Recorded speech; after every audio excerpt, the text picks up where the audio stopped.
Donc pour l'aigu, on a travaillé en voix de tête, et ça c'était Donc pour l'aigu, on a travaillé en voix de tête, et ça c'était spécialement pour les ténors. Et donc pour l'aigu, c'est important, ce qui fait qu'on a plus de résonance aiguë, c'est la qualité de la posture. Donc c'est important d'être toujours dans la longueur et toujours dans la verticalité. Chaque fois qu'on se tasse ou chaque fois qu'on se raccourcit en tirant vers l'avant, comme ça, à ce moment-là, on crée des tensions qui empêchent la voix d'être à l'aise dans l'aigu.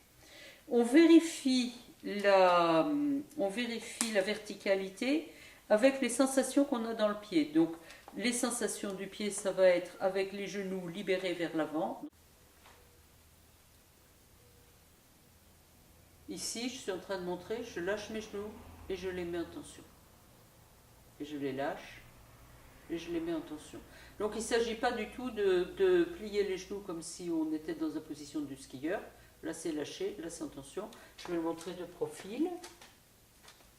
Voilà, ici, c'est en tension.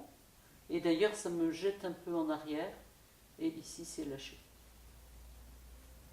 Tension. Et lâché. Et tension. Et lâché. Donc, c'est des très petits mouvements. Et c'est assez intéressant à faire si vous avez du mal à rester longtemps debout, si vous avez mal aux pieds, ça peut vraiment vous aider. On peut aussi lâcher alternativement une jambe et l'autre, c'est ce que je suis en train de faire. Et ça va aussi libérer vos chevilles. On peut faire des petits mouvements qui vous font tourner autour de vos chevilles. Donc ici, c'est ce que je suis aussi en train de faire. Et donc mon bassin ne bouge pas énormément. C'est surtout mes genoux et mes chevilles qui bougent. Donc voilà, ici, je bouge mes genoux et mes chevilles. Mon bassin bouge un petit peu, mais pas tant que ça. Et donc je fais des cercles dans un sens et dans l'autre. Alors ça, c'est très intéressant que vous ayez cette souplesse et cette mobilité dans vos genoux et dans vos pieds, parce que ça vous évitera d'avoir mal aux pieds si vous avez à rester un petit moment debout, comme c'est le cas souvent pour les concerts. Ensuite, vous faites des mouvements d'arrière en avant. Donc là, c'est ce que je suis en train de faire. Alors, j'évite de regarder le moniteur parce que comme c'est décalé, ça me donne le vertige. Hop. Et donc, quand on va vers l'avant, on a du poids à l'avant du pied. Et quand on va vers l'arrière, on a du poids sur le talon. À l'avant du pied ou sur le talon. Et donc, ce qui est intéressant, le moment où vous êtes dans une bonne verticalité, dans un bon axe, c'est si vous sentez le poids également réparti entre le talon et l'avant du pied. Et quand vous allez chanter, ou quand vous allez faire par exemple en voix parlée, vous faites fonctionner la voix du grave vers l'aigu, ce qui est intéressant, c'est que cette sensation du poids dans le pied ne bouge pas.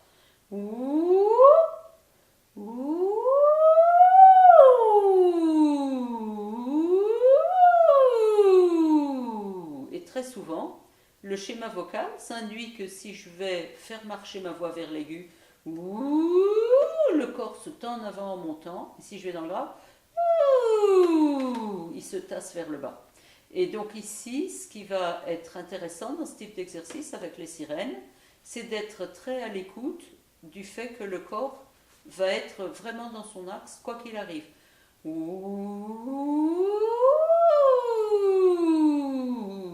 Indépendamment du fait que je monte ou je descends. L'axe de mon corps ne change pas. C'est bien parce qu'il y a le tuyau de poil qui nous permet de voir si je change l'axe de mon corps. C'était involontaire, mais c'est très efficace. Ici, je vais vers l'avant. Quelquefois, seulement la tête va vers l'avant. Ça donne ça. Et on peut observer ça. Et ça, c'est pas du tout productif si on veut aller dans l'aigu.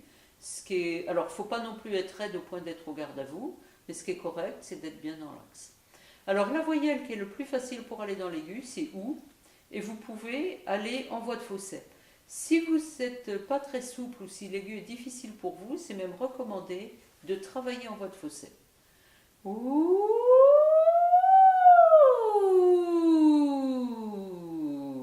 Et vous faites des sirènes comme ça.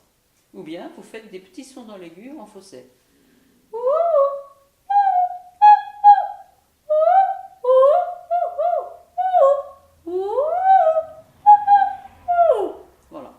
donc ça c'est le travail de la posture, le travail des axes et le travail de l'aigu.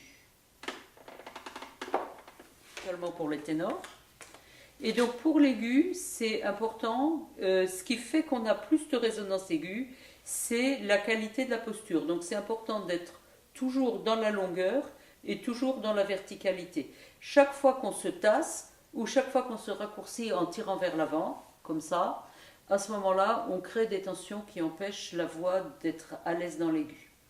On vérifie la verticalité avec les sensations qu'on a dans le pied. Donc les sensations du pied, ça va être avec les genoux libérés vers l'avant.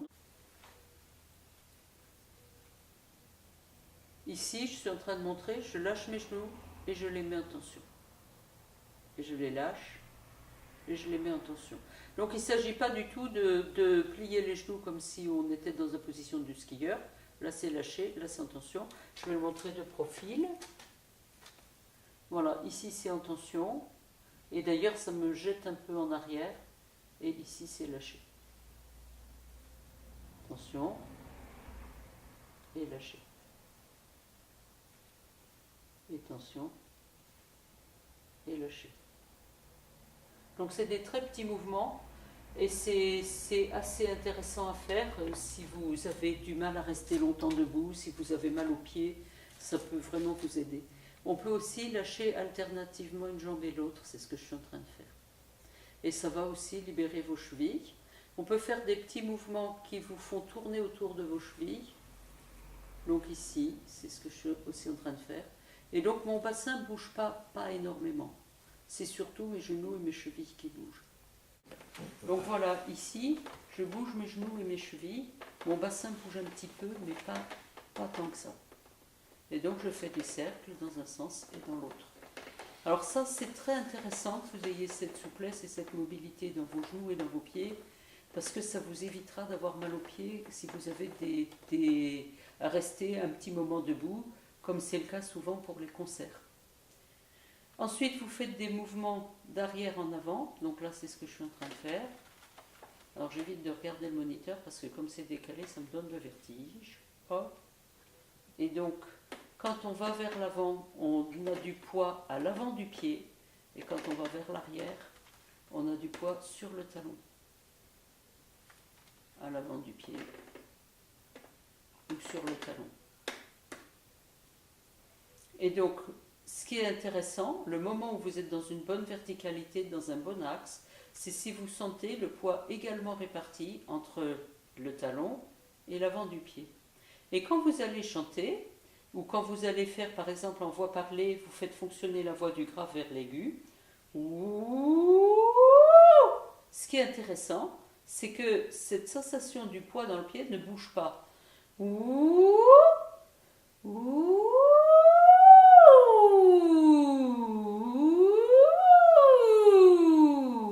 Et très souvent, le schéma vocal, ça induit que si je vais faire marcher ma voix vers l'aigu, le corps se tend en avant en montant, et si je vais dans le grave, il se tasse vers le bas. Et donc ici, ce qui va être intéressant dans ce type d'exercice avec les sirènes, c'est d'être très à l'écoute du fait que le corps va être vraiment dans son axe, quoi qu'il arrive.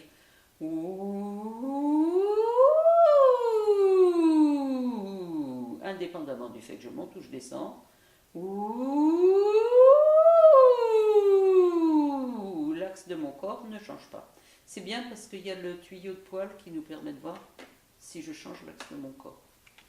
C'était involontaire, mais c'est très efficace. Ici, je vais vers l'avant. Quelquefois, seulement la tête va vers l'avant. Ça donne ça. Et on peut observer ça. Et ça, c'est pas du tout productif si on veut aller dans l'aigu. Alors, il ne faut pas non plus être raide au point d'être au garde à vous, mais ce qui est correct, c'est d'être bien dans l'axe. Alors, la voyelle qui est le plus facile pour aller dans l'aigu, c'est OU, et vous pouvez aller en voix de fausset. Si vous n'êtes pas très souple ou si l'aigu est difficile pour vous, c'est même recommandé de travailler en voix de fausset. Ouh.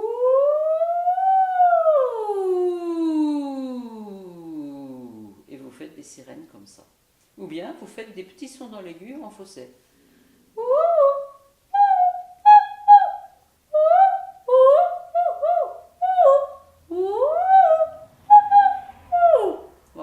Donc ça, c'est le travail de la posture, le travail des axes et le travail de l'aigu.